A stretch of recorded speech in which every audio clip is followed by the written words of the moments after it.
দলের খারাপ সময় জুনিয়রদের তৈরি করতে ড্রেসিং রুমে দরকার মুশফিক সাকিবদের মতো ক্রিকেটারদের। এজন্য চ্যাম্পিয়ন্স ট্রফির পরেও সিনিয়রদের দলে দেখতে চান সাবেক নির্বাচক হাবিবুল বাশার সুমন। বলছেন, পরিকল্পনায় ঘাটতি থাকলেও এখনও চ্যাম্পিয়ন্স ট্রফিতে ভালো করা সম্ভব।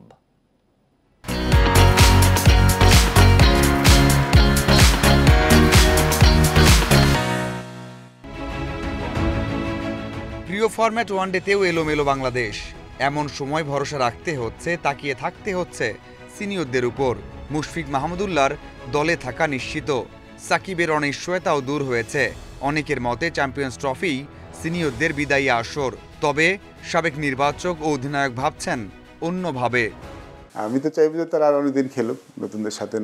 নতুনরা আমাদের নতুন খেলোয়াড়রা কিন্তু এখনও তৈরি হননি, তো তাদের তৈরি হওয়ার জন্য কিন্তু এই খেলোয়াড়দের সাথে থাকাটা খুব ইম্পর্টেন্ট। তারা যদি সিনিয়র প্লেয়ার হয় কি প্রেশারটা তারা নিয়ে নেন, তো জুনিয়র যারা আসেন তাদেরকে একটু চাপমুক্ত হয়ে খেলতে পারেন।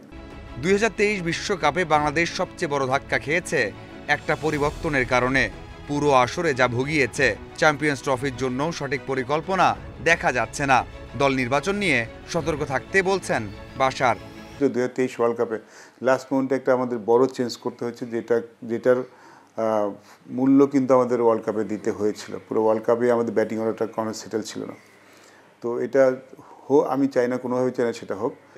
উইন্ডিজে সবশেষ সুখদ স্মৃতি 2011 সালে, যেখানে ক্যারিয়ার সেরা সেঞ্চুরি করেছেন বাশার। এবারের সফরে টি-20 ও টেস্টে খুব একটা আশা না দেখলেও ওয়ানডে সিরিজ জয়ের কথা বলছেন।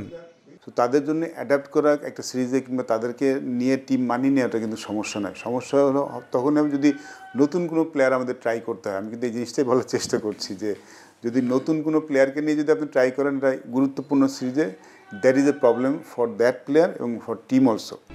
চরম ব্যাটিং ব্যর্থতায় টানা 4 টেস্টে বাজেভাবে হারতে হয়েছে। এবার সামনে 4 পেসারের চ্যালেঞ্জ।